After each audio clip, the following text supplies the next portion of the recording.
Lawman Outlaw took in a pioneer mother.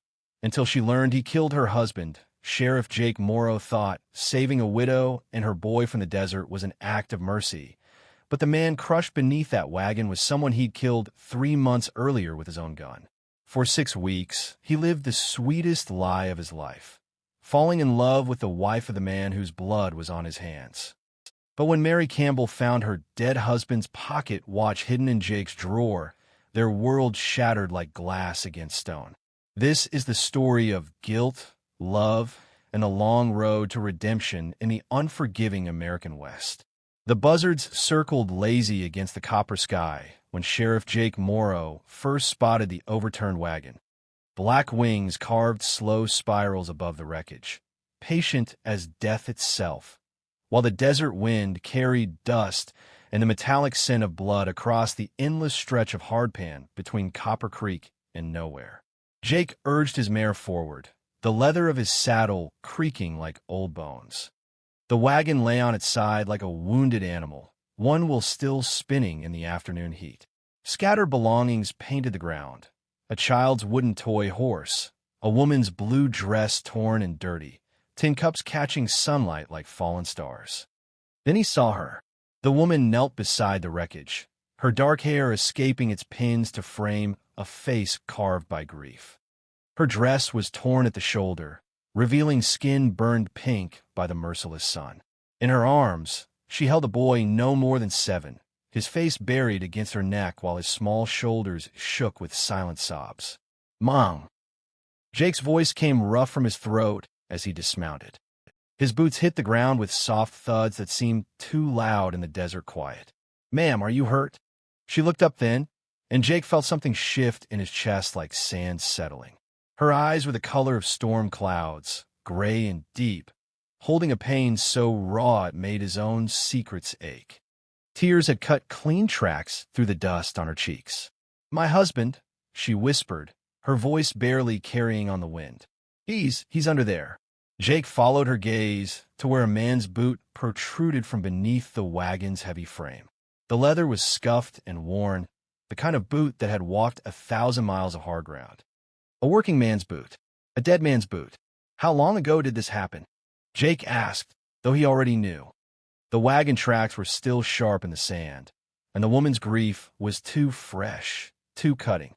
"This morning," she said. "The storm. Our horse spooked at the lightning." Samuel tried to calm him, but her words dissolved into silence, and she pressed her face against her son's hair. Jake had seen enough death to read the story written in dust and splintered wood. The horse had bolted during the storm that had lashed the desert at dawn, sending the wagon careening off the road. When it overturned, the weight had crushed the man beneath. Quick death, maybe. Jake hoped so, for the woman's sake. "I'm Sheriff Morrow," he said, removing his hat. The gesture felt inadequate against such grief, but it was all he had. "From Copper Creek." "What's your name, ma'am?" "Mary Campbell." She shifted the boy in her arms, and Jake saw how her hands trembled. "This is Thomas. We were heading west. To California." Samuel heard there was good farmland. California. Jake had heard that dream from 100 mouths, seen it die in 100 graves scattered across the frontier. The West consumed dreams like fire consumed dry grass, leaving only ash and memory. "Mrs. Campbell," Jake said, his voice gentler than he'd used in years. "You can't stay out here. The desert's no place for." He paused, searching for words that wouldn't add to her pain. "I've got a place in town. Nothing fancy, but it's got walls and a roof. You and the boy are welcome to it." Mary looked at him with those storm-gray eyes, and Jake felt exposed, as if she could see straight through to the dark corners of his soul. For a moment, he wondered what she would think if she knew the weight he carried, the choices that haunted his sleep. "Why?" she asked. "Why would you help strangers?" Jake studied his boots, the familiar weight of his badge pressing against his chest. Why indeed? Maybe it was the boy's wide eyes, so trusting despite his tears. Maybe it was the woman's quiet strength, the way she held her son like a shield against the world's cruelty. Or maybe it was the emptiness that had lived in his house for so long, he'd forgotten what warmth felt like. "Because it's right," he said finally, and meant it, even if right was a luxury he'd lost the right to claim. They buried Samuel Campbell in a grave Jake dug with his own hands while Mary and Thomas sat in the shade of a desert willow. The sheriff spoke words over the mound of earth, words about rest and peace and the mercy of God. But as he looked at the wooden cross he'd fashioned from wagon planks, Jake felt the familiar burn of guilt in his throat. 3 months ago, on this very stretch of road, he'd drawn his gun on a desperate man fleeing with stolen money. The shot had been clean, the man's death quick. Jake had done his duty, brought justice to a thief. But as he loaded Mary's few salvageable belongings into his saddlebags and helped her and Thomas onto his horse, the desert wind whispered secrets he wasn't ready to hear.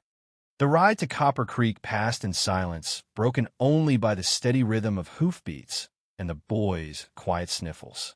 Mary sat behind Jake on the mare, her arms around Thomas, and he could feel the weight of her grief like a stone between his shoulder blades.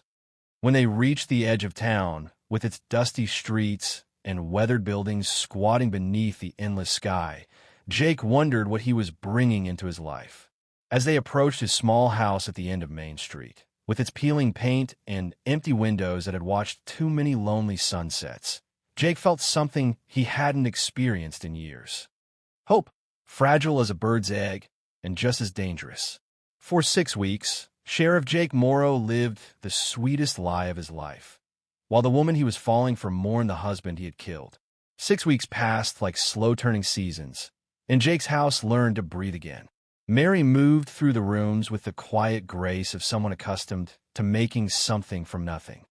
Her presence transformed the bare walls and empty corners into something that whispered of home. Fresh bread cooled on the kitchen windowsill each morning, filling the air with warmth that had nothing to do with the desert sun. Thomas's wooden toy horse galloped across the front porch while his laughter danced on the evening breeze, a sound Jake had forgotten could exist in his world. The sheriff found himself lingering in doorways, watching Mary mend clothes by lamplight. Her needle moved with practiced precision, threading hope through torn fabric while she hummed songs he'd never heard. The melodies were soft and distant, like memories of rain, and they filled the spaces between his heartbeats with something dangerously close to peace. "You don't have to do all this," Jake said one evening, finding her in the kitchen kneading dough for tomorrow's bread. Flour dusted her hands and forearms, and a strand of dark hair had escaped to curl against her cheek. Mary looked up, her storm-gray eyes catching the lamplight. "It's no burden, Sheriff. You've been kind to us. More than kind." "Jake," he said, the words coming easier than they should have. "Just Jake." She smiled then, small and careful but real.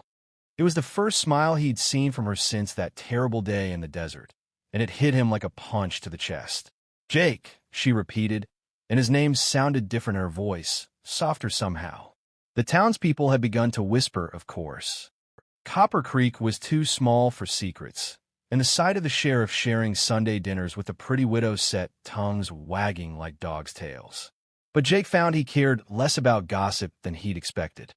When he walked down Main Street and caught sight of Mary hanging laundry behind his house, her blue dress bright against the weathered wood, the whispers seemed to fade into the desert wind. Thomas had attached himself to Jake like a shadow, following the big man around the house and asking endless questions about everything from the stars to the strange bugs that lived under rocks. The boy's trust was complete and innocent, unmarked by the suspicions that kept most children at arm's length from a lawman. "Jake, will you teach me to whittle?" Thomas asked one afternoon, holding up a piece of pine bark he'd found in the yard. "Don't pester the sheriff," Mary called from where she sat mending one of Jake's shirts, her voice gently chiding. "It's no trouble," Jake said, settling onto the porch steps beside the boy. He pulled out his pocket knife, worn smooth by years of use, and guided Thomas's small hands around the wood. "Like this, see? Always cut away from yourself." Mary watched from her chair, and when Jake glanced up, he caught something soft in her expression. Gratitude, yes, but something deeper too. Something that made the badge on his chest feel heavier than lead. "Samuel was going to teach him that," she said quietly.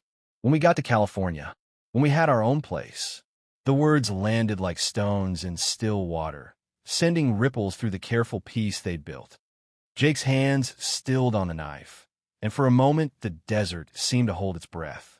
"Tell me about him," Jake said, though the words tasted like ash. "About Samuel." Mary's needle paused in its work. "He was a good man, gentle. He used to say that every sunrise was God's way of giving us another chance." Her voice carried the weight of love wrapped in loss. "He wasn't much for talking, but he had steady hands and a kind heart. The kind of man who'd stop to help a stranger fix a broken wheel, even if it made us late for dinner." Jake nodded, each word another nail in his coffin of guilt. Samuel Campbell sounded like the kind of man who deserved better than a bullet from an impatient sheriff who'd been too quick to judge, too eager to see a thief where there might have been a desperate father. "He sounds like a good man," Jake managed. "He was." Mary's voice was soft as prayer. "Thomas has his eyes. Sometimes when the light hits just right, I see Samuel looking back at me." That night, after Mary had tucked Thomas into bed and retired to the small room Jake had given them, the sheriff sat on his porch smoking a cigarette that tasted like regret. The desert stretched before him, vast and dark under a sky heavy with stars, and he wondered how many other graves lay buried out there in the sand. How many other stories like Samuel Campbell's had ended with a lawman's bullet and a widow's tears. The badge in his vest pocket seemed to burn against his chest, that tin star he'd worn with such pride for so many years. Justice it was supposed to represent. Law and order, right from wrong. But as he listened to Mary's quiet breathing through the thin walls, as he thought of Thomas's trusting smile and the way the house had come alive with their presence, Jake wondered if justice was just another word for the stories we told ourselves to sleep at night. The cigarette burned down to his fingers, and he flicked it into the dust. Tomorrow would bring another day of this sweet deception, another day of living in the warmth of a love built on the grave of his own making. And God help him, he wasn't ready for it to end. Mary Campbell was looking for thread in the sheriff's drawer when she found her dead husband's pocket watch and realized the man who'd save her was the one who'd killed him. The truth emerged like bone from desert sand on a Tuesday morning when Mary was looking for thread. Jake had ridden out before dawn to check on the Henley Ranch, leaving Mary and Thomas to the quiet rhythms of their borrowed life. She was mending Thomas's torn shirt when her sewing box ran empty, and she remembered Jake mentioning spare supplies in his desk drawer. The drawer stuck, swollen from years of desert heat, and when it finally gave way, the contents spilled across the floor like scattered secrets. Papers fluttered down, wanted posters, letters from other towns, the dry bureaucracy of frontier law. But it was the small leather pouch that stopped Mary's heart. Her hands trembled as she lifted it, recognizing the soft brown hide Samuel had worked and re-roked until it gleamed. Inside, her fingers found the cold weight of his father's pocket watch, the one he'd carried from Missouri.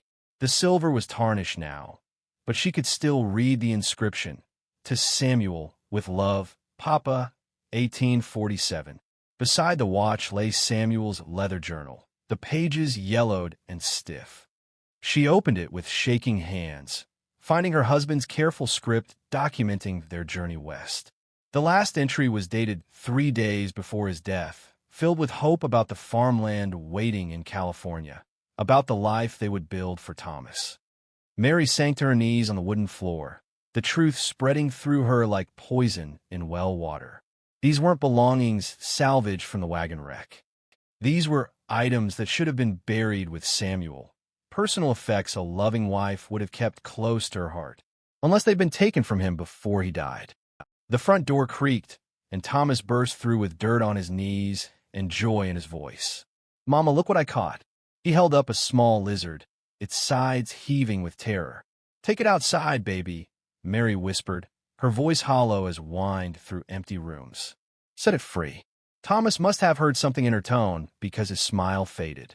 He released the lizard and approached slowly, the way he might approach a wounded animal. "Mama?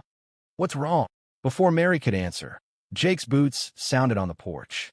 He entered whistling, his hat in his hands, stopping short when he saw Mary kneeling among the scattered papers. His eyes found the watch in her hands, and all the color drained from his weathered face. "Mary," he said, and her name sounded like a prayer or a curse. "Where did you get this?" She held up the watch, her voice steady as death. "And don't you dare lie to me." Jake's shoulders sagged as if the weight of the world had finally settled on them. He looked at Thomas, then back at Mary, and she saw her answer written in the lines around his eyes. "Thomas," Jake said quietly, "go play outside for a bit." "But now, son." The boy left reluctantly, casting worried glances over his shoulder. When the door closed, the silence stretched between Jake and Mary like a canyon neither could cross. "He was running," Jake said finally, his voice rough as sandpaper. "Had a bag of money from the bank in Millerville. I was sure he was just another thief." Mary rose to her feet, the watch clutched against her chest. "You killed my husband." It wasn't a question. The words fell between them like stones down a well, heavy with the weight of truth too terrible to bear. "I found out later," Jake continued, his words coming in broken pieces, "about the loan he couldn't repay, about his father's medicine money, about you and Thomas waiting." His voice cracked on her son's name. "By then it was too late. I'd already murdered him." Mary's voice was ice over deep water. "Already made me a widow. Already orphaned my son." "Mary, please don't." She backed away from him, shaking her head. "Don't you dare ask me for anything. Not forgiveness. Not understanding. Nothing." Jake's face twisted with anguish. "I try to make it right. Bringing you here, caring for you and Thomas. You mean lying to us?" Mary's laugh was sharp as broken glass. "Playing house with the family you destroyed. What kind of man does that, Jake? What kind of monster?" The words hit him like physical blows. Jake staggered back, his hands reaching for something to steady himself against. "I thought, if I could just take care of you both, maybe I could what? Replace him?" Tears ran freely down Mary's face now, hot and bitter. "Did you think your guilt would wash away with my gratitude? Did you think I'd fall in love with my husband's killer if you were just kind enough?" The accusation hung in the air like smoke from a funeral pyre. Jake's mouth opened and closed without sound, because they both knew she'd struck too close to the truth. He had been falling in love with her, and God forgive him, he'd hoped she might learn to love him back. Mary moved through the house like a woman sleepwalking, gathering her few possessions with mechanical precision. She folded Thomas's clothes, packed their meager supplies, all while Jake watched from the doorway like a man attending his own execution. "Mary," he tried one more time, "where will you go?" She turned to face him, and he saw that the storm-gray eyes he'd grown to love held nothing but winter now. "Away from you. Away from this lie. Away from the man who stole everything from us and then asked us to be grateful." Thomas appeared in the doorway, confusion written across his young features. "Are we leaving, Mama?" "Yes, baby." Mary took his hand. "We're going to town." "But what about Jake? What about say goodbye, Thomas?" The boy looked between the adults, sensing undercurrents he couldn't understand. He approached Jake slowly and wrapped his small arms around the big man's legs. "Will we see you again, Jake?" Jake knelt to the boy's level, his throat working hard to find words. "I don't know, son. But you take care of your mama. You hear? She's the most important thing in the world." Thomas nodded solemnly, and Mary felt her heart break all over again at the tenderness in Jake's voice. Even now, even after everything, she could hear his genuine care for her child. They left without looking back, Mary and Thomas walking down the dusty street toward an uncertain future. Behind them, Jake stood in the doorway of his empty house, watching the only light he'd known in years disappear into the gathering dusk. The desert wind picked up, scattering dust across the porch where Thomas had played with his wooden horse, where Mary had hung laundry that smelled like hope. Soon there would be nothing left but memory and the terrible weight of truth. Jake closed the door and leaned against it, sliding down until he sat on the floor where Mary had discovered his secret. In his vest pocket, his badge seemed to weigh nothing at all now, just a piece of tin with no meaning left to carry. The house settled around him like a grave, and Jake Morrow finally understood that some kinds of justice were too heavy for any man to bear alone. When fever took Thomas Campbell, the widow had nowhere left to turn, except to the man who'd killed her husband and broken her heart. Winter came to Copper Creek like forgiveness, slow, inevitable, transforming the harsh landscape into something softer. 3 months had passed since Mary and Thomas left Jake's house. 3 months of silence that stretched between them like the desert itself. Mary found work at the general store, sweeping floors and sorting inventory for meals in the small room above the shop. It was honest work, but the walls were thin and the nights were long, filled with Thomas's restless sleep and her own wakeful hours. The boy had grown quiet since their departure, his laughter buried somewhere beneath the weight of changes he couldn't understand. He asked about Jake sometimes, why they'd left, when they might see him again, and each question was a knife between Mary's ribs. How could she explain that the man who'd taught him to whittle, who'd made him feel safe, was the same man who'd made him fatherless? Jake, for his part, moved through the days like a ghost haunting his own life. The townspeople noticed the change in their sheriff, the way his shoulders curved inward as if carrying invisible weight, how his smile had vanished completely. His badge sat in his desk drawer, untouched for weeks. He'd lost the right to wear it, he told himself. Some sins were too heavy for tin stars to bear. When he passed Mary on the street, they didn't speak. She'd look away, her face stone, while he touched the brim of his hat out of habit and respect. But Jake's eyes followed her, noting how the harsh winter light carved shadows under her cheekbones, how her dresses hung looser than they had before. Pride and necessity, he knew, were poor companions when it came to staying fed. Then came a fever. It started small, as these things do. Thomas complained of feeling tired, picked at his dinner without appetite. Mary pressed her palm to his forehead and found the telltale heat that made every mother's heart race. By morning, the boy was burning like a coal, his small body shaking with chills no amount of blankets could ease. Doc Peterson was 3 towns over, tending to a mining accident. The local midwife, Mrs. Garrett, did what she could with willow bark tea and cool cloths, but as Thomas's condition worsened, her worried frown spoke louder than her reassuring words. On the 3rd night, when Thomas began speaking to people who weren't there and his fever spiked higher than Mary had ever felt, desperation carved away the last of her pride. She wrapped her son in every blanket she owned, lifted his burning body in her arms, and walked through the empty streets to Jake's house. Her fist against his door sounded like gunshots in the winter quiet. Jake opened it wearing only his pants and undershirt, his hair mussed from sleep. When he saw Mary standing there with Thomas limp in her arms, every wall between them crumbled to dust. "He's dying," she whispered, and those 2 words held all the surrender in the world. Jake didn't ask questions or hesitate. He pulled on his boots and coat, saddled his fastest horse while Mary held Thomas in the stable. The boy's breathing was shallow and rapid, his face flushed with fever that seemed to consume him from within.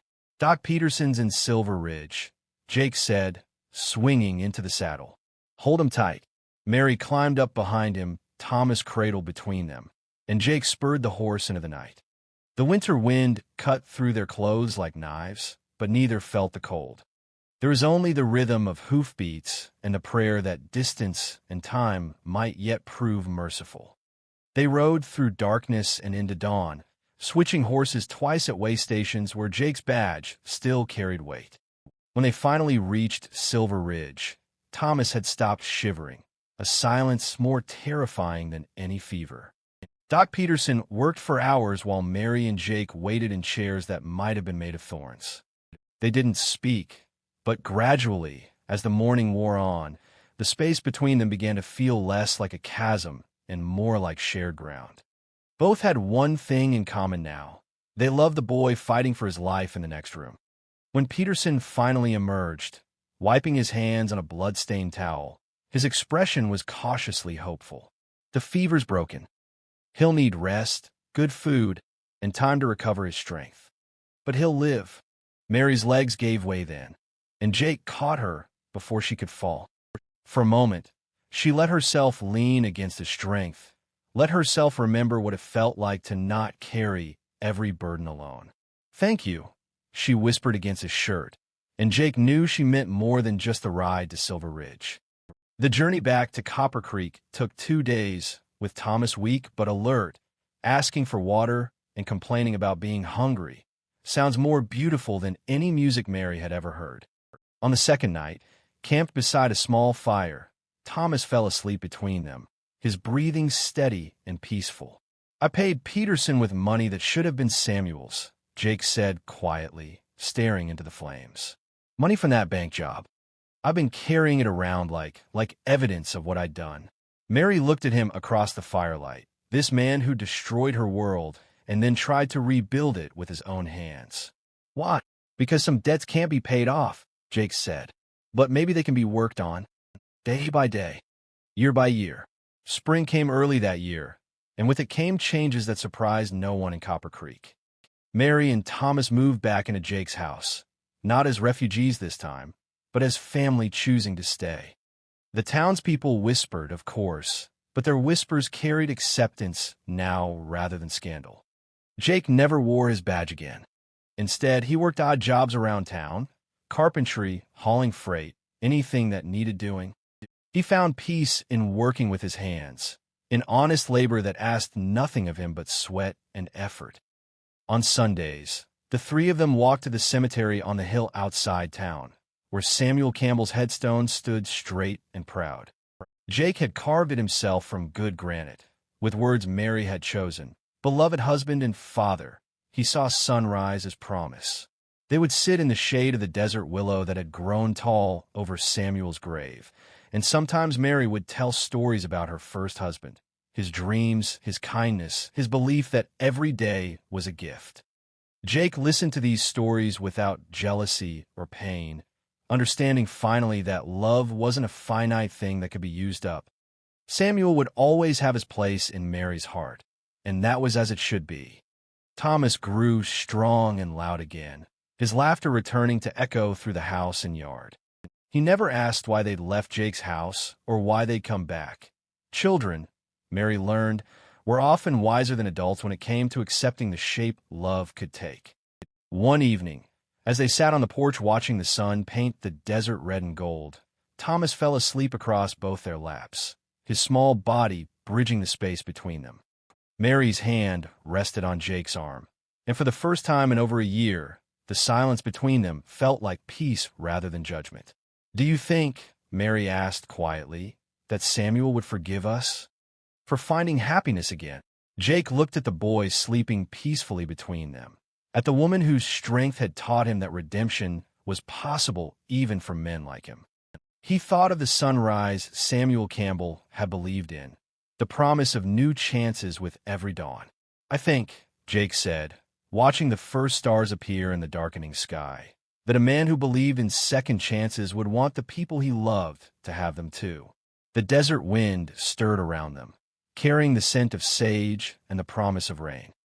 And for the first time since that terrible day when truth had scattered their lives like dust, Jake Morrow allowed himself to believe that some sins, no matter how heavy, could be carried forward into something that looked like grace. In the distance, thunder rolled across the horizon, not the kind that brought destruction, but the kind that brought the rain the desert had been waiting for. Mary listened to its promise and squeezed Jake's hand, understanding finally that forgiveness wasn't about forgetting the past, but about choosing to plant seeds in the soil of what remained. The road to redemption, she realized, wasn't about reaching a destination. It was about walking it together, one step at a time, carrying love forward through the weight of what could never be undone.